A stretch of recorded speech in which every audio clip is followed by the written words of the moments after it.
overhead departemen A itu misalnya 150% dari kos bahan bakunya gitu. Itu maksudnya. 150% dari bahan bakunya. Hanya asumsi ya. Nanti benar atau salahnya nanti akhir periode misalnya kalau bulan Maret artinya ngitungnya di awal Maret. Nanti akhir Maret di total udah dapat tagihan listrik, udah dapat apa, semua biaya-biaya telepon, air, semua baru dihitung. Oh ternyata bayar gaji juga ya, semua udah dihitung. Oh ternyata cost overheadnya kalau tadi di departemen A dihitung 10 juta total misalnya 10 juta misalnya, anggaplah 100% overheadnya, berarti kan sama 10 juta ya. Kemudian 10 juta overheadnya, ternyata setelah 10 juta overhead ternyata misalnya realnya yang aktualnya misalnya 11 juta, karena tadi kan pakai pembebanan yang 10 jutanya. Nah yang aktualnya 11 juta, berarti ada selisih 1 juta. Nah 1 juta ini dianggap boros ya, karena lebih gitu dari anggarannya 10 juta, keluarnya 11 juta, dianggap lebih. Nanti ada overhead kelebihan mengalokasikan kalau nggak salah, atau pokoknya ada untung atau rugi karena overhead alokasi lebih kecil daripada overhead sesungguhnya gitu. Itu jadi kemudian ya itu contohnya ya. Saya lihat lagi di halaman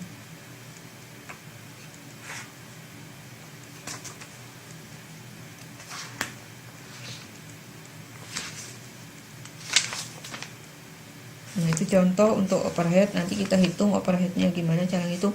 Nah, di sini ada penjelasan tentang tingkat aktivitas estimasian. Ada kapasitas teoritis, kapasitas praktikal, kapasitas normal atau kapasitas ini sebenarnya sih contohnya paling gampang. Kapasitas itu kalau Anda biasanya kalau Anda beli kamera, printer, kadang-kadang kan printer lah yang gampang ya. Printer itu kelihatan sebetulnya berapa sih kapasitasnya. Misalnya beli tinta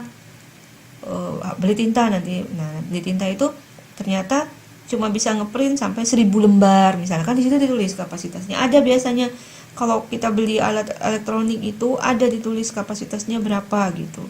Misalnya kapasitas produksi istilahnya 1000 lembar atau berapa juta lembar gitu. Kalau printer biasanya ada kayak gitu. Jadi itu contoh kapasitas teoritis. Atau misalnya tadi dicontohkan di sini kapasitas teoritis untuk gedung dipakai 24 jam misalnya. Ya, karena kan semua ada kemampuannya ya. Kayak kita aja, kapasitas kita kerja tuh sanggupnya berapa jam sih? Paling berapa jam? Kita kan harus tidur ya 8 jam tidur misalnya. Kita cuman bisa dihitung kapasitas teoritis kita itu mungkin hanya anggaplah misalnya 15 jam atau 16 jam sehari. Sisanya kan tidak bisa dipakai 24 jam gitu. Itu maksudnya kapasitas, supaya nggak kegedean nanti ininya, alokasinya kekecilan, bukan kegedean kalau terlalu besar mengalokasikannya. Kemudian masuk ke bagian chapter 4. Nah, chapter 4 itu tadi pertanyaan Mbak Tini tadi. Saya lihat dulu.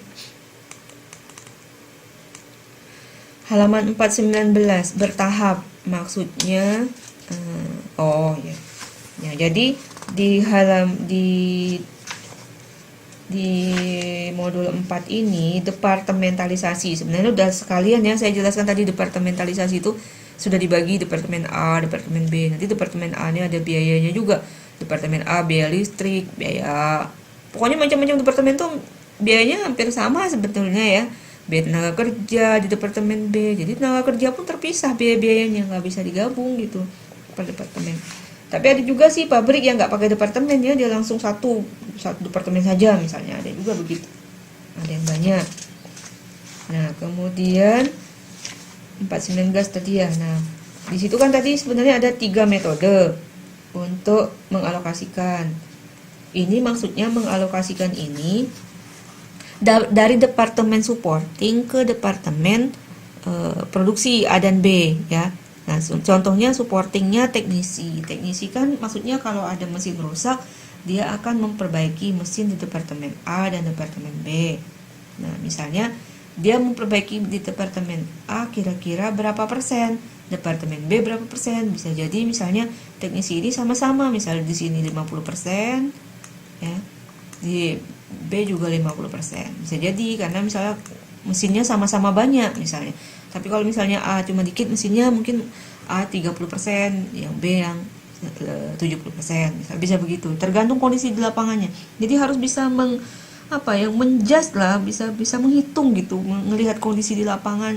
Jadi nggak bisa teoritis banget sih kalau akuntansi biaya itu, harus lihat kondisi di lapangannya.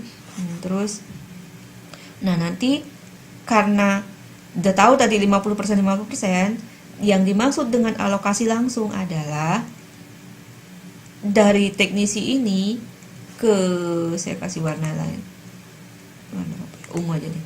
Teknisi tadi langsung biaya teknisi kan gaji, misalnya teknisinya 10 orang, gajinya misalnya kali 2 juta, berarti kan 20 juta. Nah, pengalokasian biayanya teknisi ini langsung ke A dan B. Jadi 20 juta dibagi 2 langsung ke masing-masing 50%. Itu kalau metode langsung. Nah, ada metode bertahap. Ya, yang ditanya Mbak Tini kan bertahap. Bertahap itu maksudnya gimana? Bertahap itu maksudnya teknisi ini tidak langsung ke A dan B, tapi bertahap dulu, misalnya ke SI dulu. Ternyata SI dulu. Dari SI baru diputar lagi ke A, tapi yang B langsung misalnya. Nah, ini bertahap. Jadi nggak langsung kayak tadi kan saya langsung 20 juta dibagi 50% masing-masing, bagi 2 lah, satu di A, satu di B. Itu namanya alokasi langsung. Nah, kalau bertahap itu kita harus ke departemen lain dulu. Bisa juga bertahap itu langsung ke produksi, dua-duanya langsung ke produksi. Misalnya contohnya saya gambarkan dari teknisi tadi ke A dulu, ke B dulu. Dari B baru ke A gitu. Ya. Jadi bisa seperti ini maksud bertahap itu contohnya. Biayanya loh yang bertahap itu. Jadi 20 juta ini masuk ke B 50%. Misalnya. Jadi kan 20 juta 50%, misalnya teralokasikan semua, harusnya sih 100%-nya ke A. Kalau bertahapnya ke sini ya 50%-nya jadi 100% karena cuma dialokasikan ke satu tempat. Berarti biayanya jadi departemen ini 20 juta. Tapi 20 juta kan nanti dipecah lagi ke departemen A misalnya. Nah, departemen A dan misalnya departemen pendukung SI misalnya. 20 juta dibagi lagi di departemen B ke departemen A dan SI. Itu maksudnya. Jadi itu bertahap, nggak sekaligus gitu ya. Gimana Mbak Tini? Nanti kalau udah paham cara ngitung, belajar cara ngitung bisa. Ini lebih detail. Terus iya, dia tidak akan dibeban, kalau teknisi itu tidak akan dibiayakan ke departemen dia, pasti dikeluarkan ke departemen produksi. Ya, cuman ya tergantung kondisinya mau berapa persen A dan B gitu. Nah, kemudian ada metode terakhir itu metode aljabar ya. Bertahap sudah. Aljabar atau simultan. Nah, ini aljabar simultan ini dia masing-masing departemen supporting saling bolak-balik gitu, resiprokal ya, saling support gitu. Jadi teknisi support SI support teknisi, jadi 2 kali, jadi biayanya dibolak-balik, biayanya harus dibebankan gitu. Jadi maksudnya istilahnya ada orang kerja di departemen teknisi, dia kalau misalnya SI rusak komputernya, hardware-nya ya rusak tuh, misalnya nggak bisa jalan gitu komputernya, kan dibetulkan sama teknisi. Tapi teknisi misalnya dia punya komputer, dia softwarenya nggak pandai kan teknisi, pakai SI gitu, jadi dia bolak-balik dan biayanya dibebankan. Ya, saling memberikan layanan tadi itu. Ya biaya dibebankan. Memang ribet mikir biaya dibebankannya. Cara mikirnya tuh, saya teknisi. Misalnya Mbak Tini juga, Mbak Tini misalnya bagian SI. Saya kan digaji misalnya sebulan 3 juta gitu ya. Mbak Tini sama misalnya 3 juta. Nah 3 juta di gaji saya itu, biayanya di mana sih naruhnya? Ya bisa dihitungnya di departemen SI, di departemen bahan baku, dibagi-bagi gitu loh biaya gaji saya itu. Itu maksud alokasi, ya. Jadi bukan biaya saya tuh hanya di SI, nggak bisa gitu. Karena dia kan melayani unit-unit lain. Namanya melayani harus dibebankan biayanya ke unit lain. Gitu, departementalisasi maksudnya. Ya, ya departemen kedua. Sebenarnya kalau dipikir-pikir mungkin Anda mikirnya kok kayak ribuh banget sih, kok kurang-kurang kerjaan banget sih gitu ya. Kan mungkin nggak sedetail itu pikiran Anda selama ini mikirnya, ah sudahlah kerja digaji sekian sebulan. Nah, kita nggak mikir apa-apa. Padahal untuk accounting tidak segitu sederhananya. Orang kerja departemen ini, orang kerja bagian ini, nanti gajinya tuh dihitung, ini masuk ke sini, ini masuk ke sini gitu. Gitu ribetnya gitu ya di accounting itu.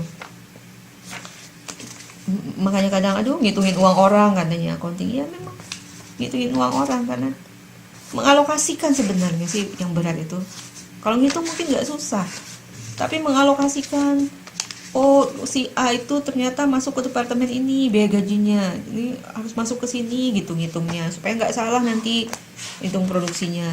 Ketakutnya kalau salah kan jadi salah salah jual, karena kita salah ngitung jadi salah harga jualnya, kan rugi ya nggak perusahaan. Oke, waktunya tinggal berapa menit? Saya jadi bingung mau yang mana dulu saya kasih ya bahasnya. Nah, sudahlah kita bahas soal, saya sebenarnya udah punya kunci jawaban untuk bab ini. Ngantuk ya, dikit lagi. Pokoknya sampai tepat waktu. Saya biasa begitu mbak, saya nggak pernah kalau saya ngajar tuh pokoknya sampai habis ya habis gitu. Jarang korupsi waktu. Aduh, materinya di mana?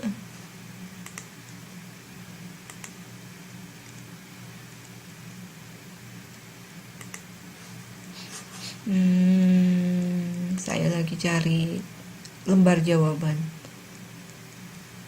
Nanti tetap saya kasih walaupun belum sempat dibahas malam ini, minggu depan bahas, tapi udah saya kasih duluan gitu. Jadi Anda sudah baca duluan.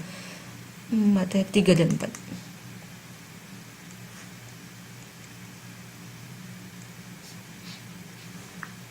Nah, ini sudah ada jawaban untuk modul 3 dan 4 ya.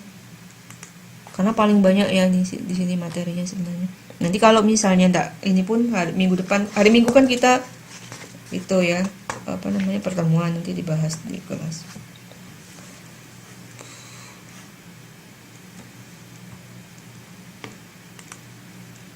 Oke, saya maunya modul 3.2, modul 3.1 nanti aja. 3.2 tes formatifnya kita lihat nomor 6. Biar nggak ngantuk ngitung mbak Tini. Nah, ya karena sebenarnya materi kita yang paling ini adalah yang 3.2. Kalau 3.1 nggak terlalu.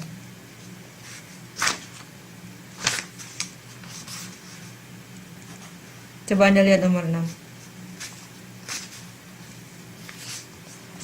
Pada soalnya PT Bagus Jaya menetapkan overhead pabrik teranggarkan adalah 38.250.000.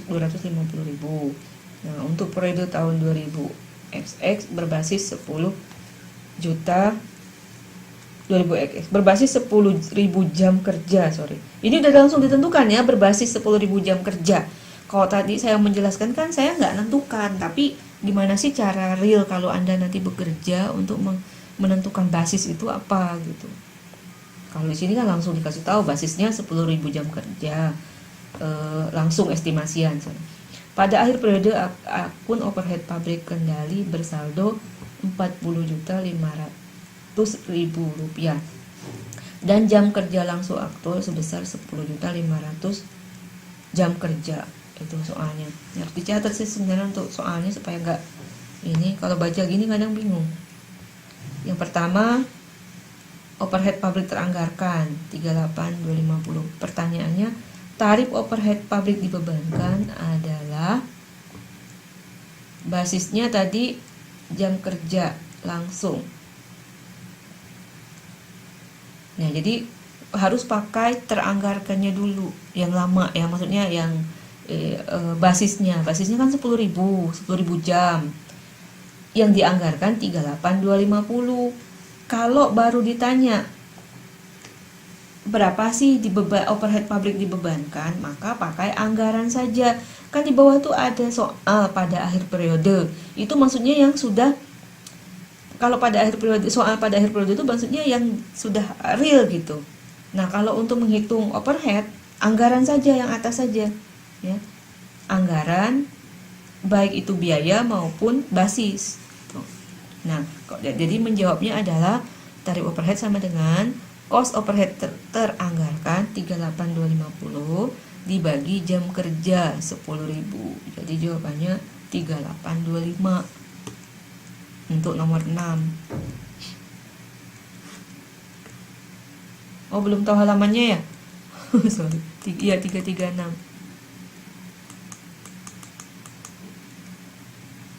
Gimana?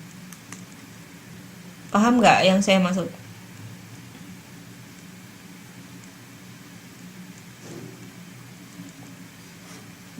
Pokoknya intinya kalau ditanya bagaimana cara menghitung cost overhead dibebankan, pertanyaannya gitu. Berapakah cost overhead dibebankan? Anda cari anggaran, itu dulu kuncinya. Tandain dulu anggarannya, yang mana anggarannya gitu.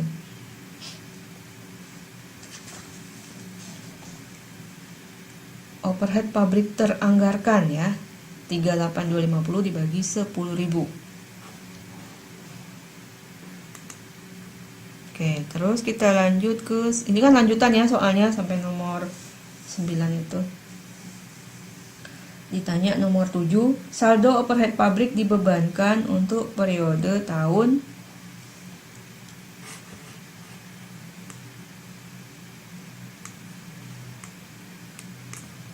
karena sudah ada Excel.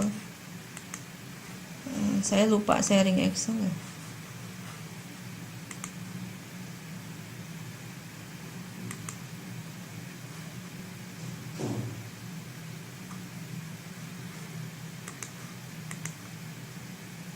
Untuk kalau Anda bisa lihat itu jawabannya. Nomor 7, saldo overhead pabrik dibebankan untuk periode tahun 2000X adalah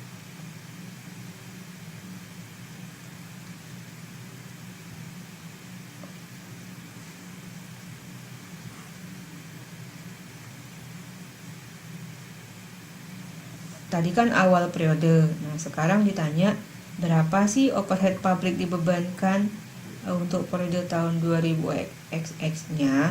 Tadi kan baru yang di atas tadi baru menghitung tarif ya. Tarifnya 3825. Nah, untuk menghitung overheadnya berapa? Diketahui di sini jam tenaga kerja langsung aktualnya 10.500. Maka untuk menghitung overheadnya, biaya yang overhead yang dikeluarkan, tarif dikali jam kerja aktual. Tarif overheadnya 3.825 benar, dikali 10.500.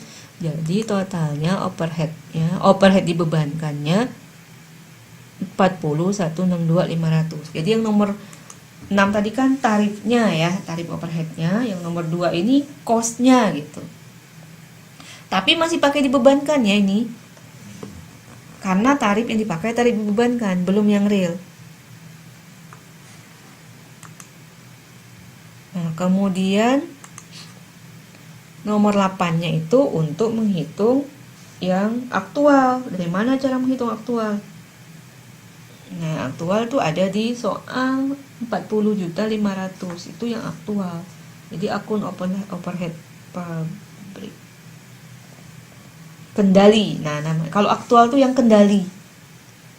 Kalau dibebankan berarti anggaran, kendali berarti aktual. Bedanya itu. Jadi saldo overhead, apa sih kurang lebar? saldo overhead pabrik aktual sama dengan overhead pabrik kendali 40.500.000. Kemudian, nah ini yang nomor 9. Jadi setelah tarif, kemudian hitung overhead dibebankannya, kemudian ketemu kendalinya, overhead kendali berapa, nanti ada selisih variansi di nomor 9. Berapa sih variansi atau selisih overhead pabrik yang terjadi? Selisihnya adalah 40.500.000 yang terbalik saya. 40.500.000 kendali ya. Dikurang dibebankan. Dibebankannya 40.162. Jadi 337.500. Nah, ini kira-kira berarti yang dibebankan lebih kecil daripada yang aktual. Berarti boros ya. Terbebannya kurang, overhead pabrik terbebannya kurang. 41.62500 yang digunakan 40.500, selisihnya 337.500. Terus yang nomor 10, sebenarnya di sini nomor 10 hanya jika perusahaan memutuskan akan mendisposisi variansi pada produk dalam proses, maka jurnal yang digunakan adalah, ini jurnalnya nomor 10 itu kalau ada selisih jurnalnya produk dalam proses. Kalau dibebankan ke produk dalam proses ya, produk dalam proses pada overhead pabrik terbeban kurang. Namanya 337.500 tadi overhead pabrik terbeban kurang, dan ini jurnalnya. Overhead barang dalam proses, produk dalam proses pada overhead pabrik terbeban kurang, terus angkanya 337.500. Kalau di soal sih nggak ada angka, tapi masuknya jawaban nomor A ya. Gitu.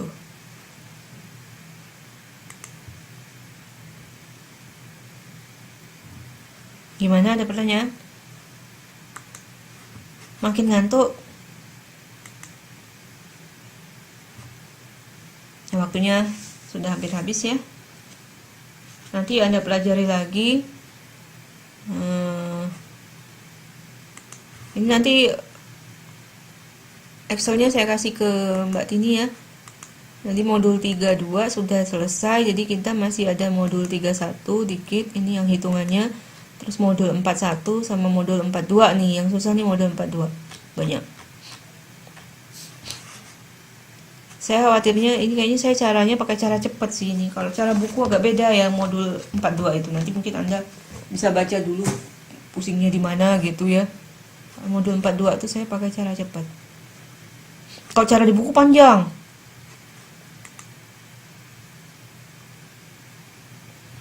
Tadi siapa yang nambah masuk? Mbak Wiwi sama tadi 10, sempat 10 ya? Mbak siapa sih satunya yang belum di sini?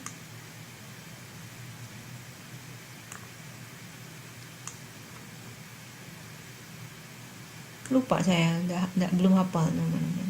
Mbak Eni. Oh, ini Untirayu izin.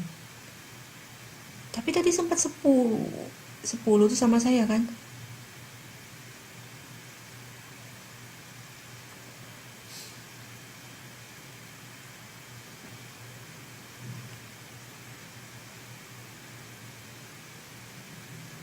Ya, 11 sama saya harusnya.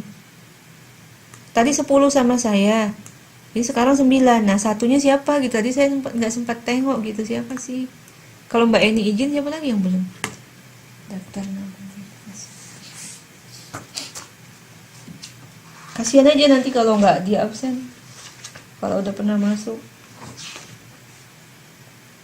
Eni, Elina, Fitriana, Romawati, Rice, Satini.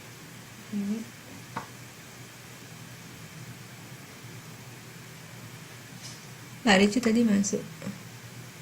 Oh iya, Mbak Ricu berarti ya tadi ya. Ya udah, berarti Mbak Eni aja ya. Ya oke, sampai di situ ya. Nanti kalau Anda lihat nih modul 42-nya. Cara ngerjakan lumayan ya. Ini cara cepat aja banyak kayak gini, apalagi cara panjangnya ya. Cara panjangnya setahu saya di buku itu bisa 2 halaman.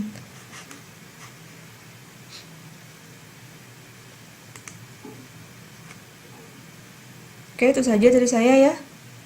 Udah pada ngantuk. Ya, mudah-mudahan hari Minggu. Kira-kira Minggu berapa orang yang hadir? Kalau nggak hadir, saya selalu minta ganti tugas ya yang nggak hadir.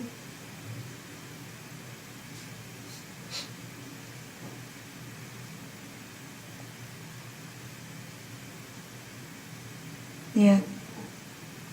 Jadi kalau nggak hadir, biasanya saya minta diganti tugas. Kalau nggak, saya anggap nggak hadir.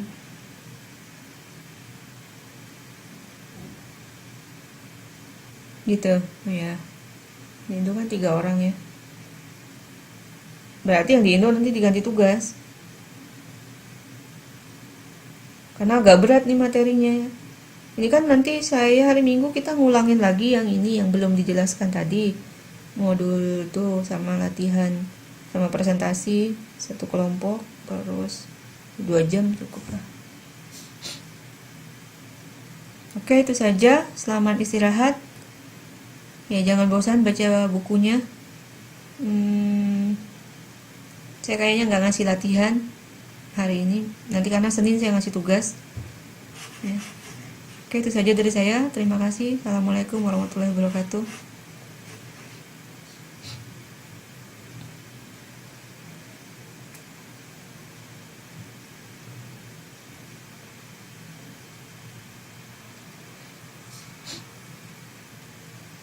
Saya keluar dulu ya.